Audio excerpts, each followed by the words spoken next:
තේරුණාද? ඒ නිසා අපි ඉගෙන ගත්ත දේ අපි අද පෙන්වන්න තමයි මේ අපි දන්නවා කියන දේ අපි අපිට ඉගෙන ගත්ත දේ උපමට්ටම් කිරීමක් වශයෙන් මේ ට්‍රයල් එකක් පෙන්වන්න. තේරුණාද? ඒතකොට වාහනේ ඉස්සල්ලාම ඉඳගත්තාම අපි මොකද කරන්නේ? ඉඳගත්ත ගමන්ම අපි සීට් එක හදාගන්න. තේරුණාද? නිකන් හදාගන්න යන්න එපා. යන ගමන් ඉස්සරහට ගන්න යන්න එපා. සීට් එක හදාගෙන ඔයා බලන්න ඕගොල්ලන්ට ක්ලච් එක පෑගෙනවද කියලා. දන්නවනේ සීට් එක හදාගන්න කමේ. මෙතනින් හදලා අවශ්‍ය විදිහට බලලා ක්ලච් එක පාගලා බලන්න. සීට් එක තමන්ට ඇතිලි. ක්ලච් එක පාගන ක්‍රමය දන්නවනේ. කකුල මේ උඩ කොටසෙන් ඉන්නේ නැහැ. මේ ටික ඇඟිලි දුරු එකත් එක්ක අහු වෙන විදිහට තමයි ක්ලච් එක පාගන්නේ. පැහැදිලිද?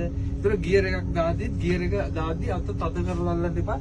අත ලූස් එකේ නෝමල් අල්ලගෙන තියන්න. මේ තද කරලා හිටියොත් අපිට ගියර් එකක් දාන්න බෑ. විශේෂයෙන් රිවර්ස් එක. දැක්කනේ? රිවර්ස් එකේ නියුට්‍රල් එකේ කෙරෝල්ට ඇවිල්ලා අර කට්ට පයින් අතින් තියලා අල්ලහැර කරන්න. මොකද උඩට හරි නියුට්‍රල් එකේ අර නිදහස් ප්ලේ එකේ වමට යන්න දෙන්නත්. කෙරෝල්ට ගියාට පස්සේ කට්ටක් පයින්. බැලනවා පස්සට අදින්න. පැහැදිලිද? ඊළඟ එක මේ සුප්කාන මේ ස්ටිරියෝ වීල් එකත් අල්ලගන්න මෙන්න මේ ආකාර ඔරලෝසුවේ 9 කාලේ. ඒතර අපි අත් දෙක ගෙනියන්න ඕනේ හැමතිස්සෙම මෙන්න මෙහෙම එන්න ඕනේ.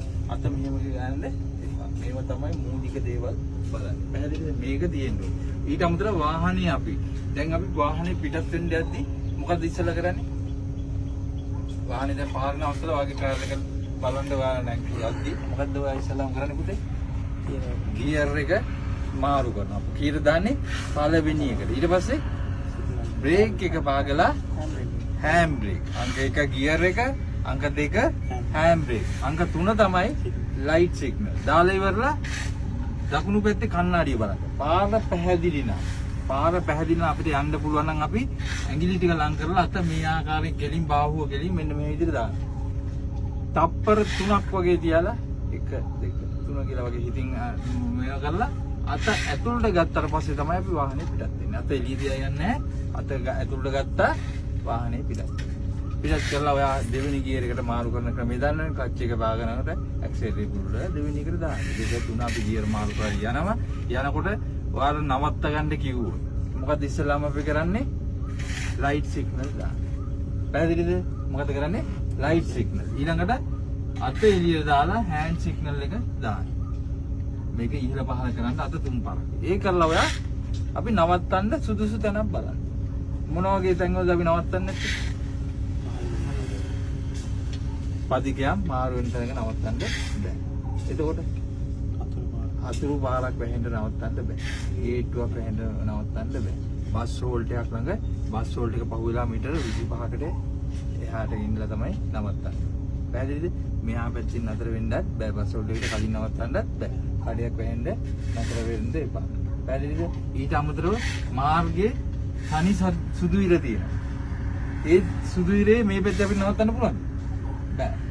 ඒක ඒ නවත්තන්න බැරි තැනක්. ඒකට ඒ තැනක අපි නවත්තන්නේ නැහැ. ඒකට ඩබල් ඉරක් තියෙනවා. ඩබල් ඉරේ නවත්තන්න පුළුවන්ද? වම් පැත්තේ.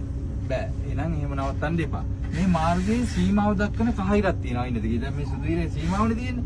ඒක කහ ඉරක් තියෙනවා. කහ ඉරයිනේ නවත්තන්න බෑ. පැහැදිලිද? එතකොට ඒව නවත්තන්න එපා. නවත්තන සෑම මොහොතකම හැකි සෑම මොහොතක වම් පැත්තේ කණ්ණාඩිය වල්ලා වාහනේ වම් පැත්තට ගන්න. වම්මට අරගෙන තමයි නවත්තන්නේ. මාර්ගයේ අපි නවත්තද්දී අවහිර වෙන්නේ නැති වෙන්න හොඳ තැනක් බලලා අපි නවත්තන්නේ. පැහැදිලිද? වාහනේ අපි පිටත් වෙද්දී අපි ඉදිරියට යන්න ගියර් එක දාලා හෑන්ඩ් බ්‍රේක් දාලා ලයිට් සිග්නල් දාලා හෑන්ඩ් සිග්නල් දාලා ගන්නකොට දකුණට කපලා ගන්න බෑ. වමේ අයින දිගේ යන්න.